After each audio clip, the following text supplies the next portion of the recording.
A King and a Pigeon.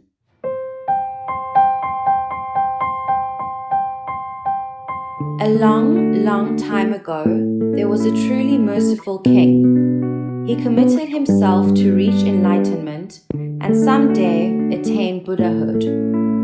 One day, a pigeon was chased by a hawk. The pigeon screamed and flew into the king's bosom. The hawk that was chasing the pigeon sat on a branch and said to the king, "Give me the pigeon back. This is my food for dinner." "I cannot give this pigeon back to you. When I pledged to attain Buddhahood by practice, I also pledged to protect all creatures. Aren't I included in those creatures? How dare you not show mercy to me and even steal my prey?" The king was embarrassed by what the hawk said. However, the king can never take a life. The king did not hesitate to cut off flesh from his leg and give it to the hawk.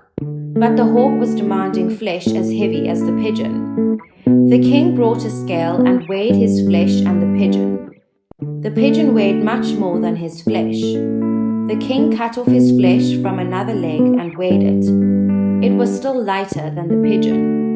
The king continued to cut off flesh from his body, his arms, hips, chest, and so on, and put it on the scale. However, it was still lighter. In the end, he loaded his entire body on the scale. The weight was finally the same. The king was neither resentful to the hawk nor regretful for what he had done. Although I cut my own flesh and bled, I felt neither pain nor regret. I kept pursuing enlightenment with a consistent attitude. If it were true, my body would recover its original state. As soon as he had pledged, all of a sudden his body recovered its original state.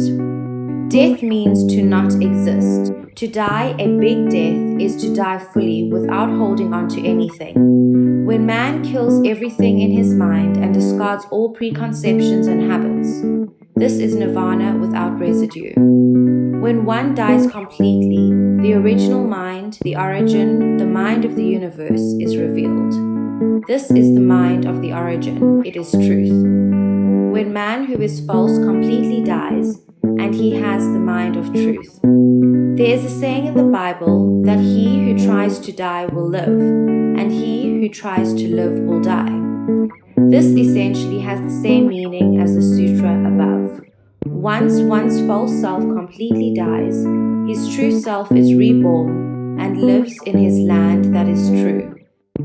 So, in order for the true self to live, the false self must die.